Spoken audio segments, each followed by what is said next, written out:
Some Android smartphones give special treatment to specific applications, usually benchmark apps. Sometimes when the firmware has detected that one of these apps has been launched, it will bump up the CPU core clocks to the max, adjust the thermal throttling level, or even kick in the built-in fan, like Nubia does with the Red Magic 10 Pro here. When we launch Geekbench 6, you can hear that it kicks on that internal fan automatically.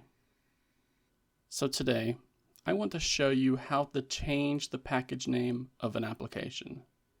That way, your phone will think that it's a different app when you try to install it or just launch it. Since this can be useful for those who want to install multiple versions of the same app, due to the package names no longer clashing after you have changed them. It can also be useful when you find an app that you do not want automatically updated by the Google Play Store. And there are some mobile gamers who will do this so that they can eke out the most performance that they can get out of their hardware. So you can hear the fan kicks in when Geekbench 6 is opened. But this does not happen with CPU-Z.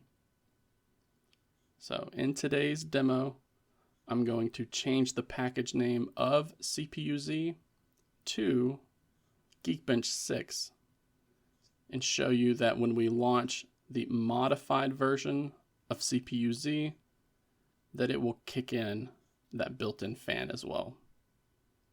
And this process uses an application called APK Tool M, which I'll have linked down in the video description below.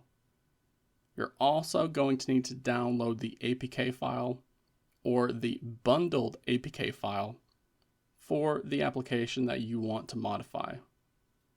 This can work with apps that you have already installed, but we'll be focusing on downloaded apps and games right now.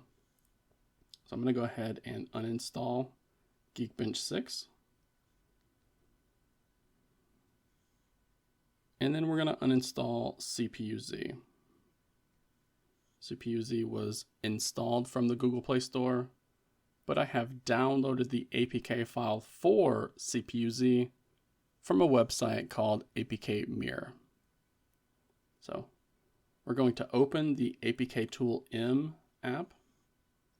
We're going to dive into our downloads folder, and then we're going to look for that APK file for CPU-Z, which we can see is right here. Once we tap on that, we're going to get a drop-down menu, and we're going to tap on Decompile. I have found success just letting the app choose the defaults for you, so I recommend going with that unless you run into any issues. So I'm not going to touch anything here, just going to tap on OK. And I'm going to wait for the application to extract all of the contents of that file. Tap on OK. And when we scroll back up at the top, we're going to find a folder that APK Tool M has created. And the contents of that APK file has now been extracted into this directory. So after we have gone into that folder, from here, we're going to look for the Android manifest.xml file. It should be right at the bottom, and you don't need to look into any additional folders to find it. We're going to go ahead and tap on that, and it's going to open that file in a text editor. Up here toward the top, you should see a line that says package equals, and then a couple of quotes with a package name in the middle. And this is where the application declares what its application name is. So we're going to actually edit that. And we're going to go in And we're going to change the default package name for CPU-Z to the package name that Geekbench used, which is com.primate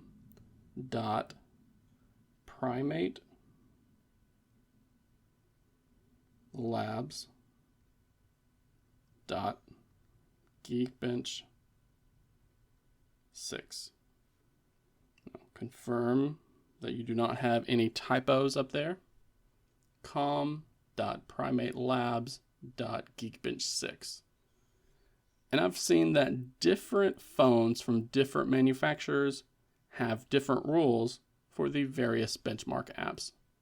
I found Geekbench 6 worked well on the Red Magic 10 Pro, but your Samsung phone or OnePlus phone or Google Pixel phone may do things differently.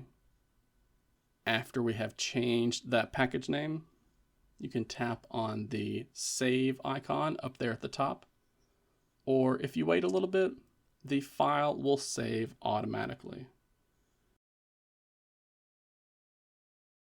With that file saved, we go back to this screen that shows the folder that we have open, and at the top here, you should see a line labeled compile this project. Let's tap on that. And again, we're going to leave things at the default, but when it says to select a signature file, let's make sure that it has test key set up, just so that it does not use the same signature file that the original app used. Tap on OK. And we're going to wait for the APK Tool M application to recompile all of that. So we wait until it says complete. Tap on OK. And now the newly compiled APK file, which will show up down here at the bottom, is going to use that renamed package name. So we can try to open it up from here if we want.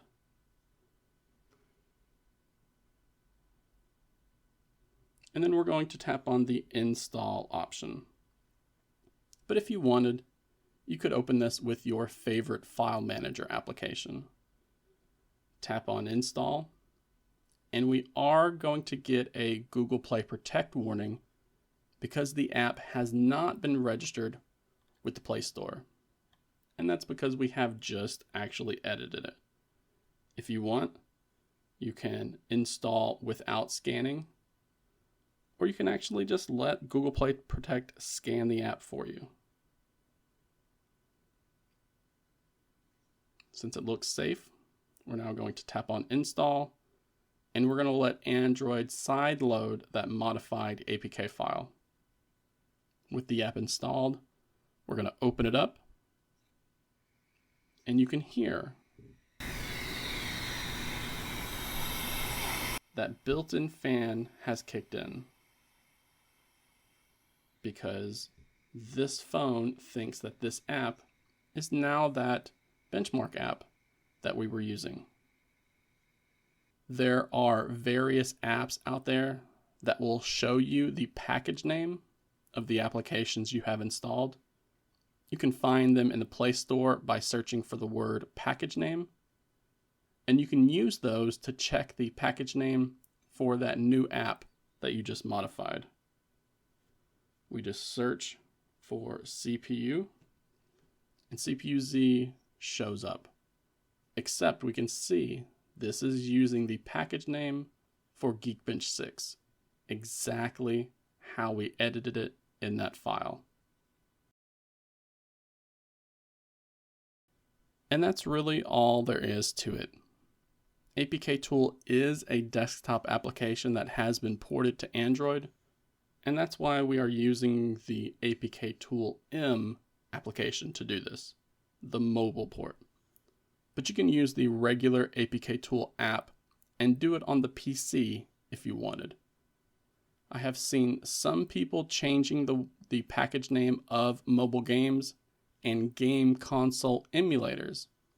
And they do this because the firmware in some phones treat those benchmarking apps differently. with most trying to ramp up performance to its absolute max, which in some cases actually translates to added performance from those mobile and emulated games. But as mentioned, others do this just so that the app does not get automatically updated via the Google Play Store. So there are a number of ways that this trick can be useful. But I want to hear what you think about this process. Is this something that you would be interested in trying out? Or do you have a different way of maxing out the performance of your phones? Please share your thoughts down below, and do not forget to give this video a like, while also subscribing to the channel for more Android modding tips like this.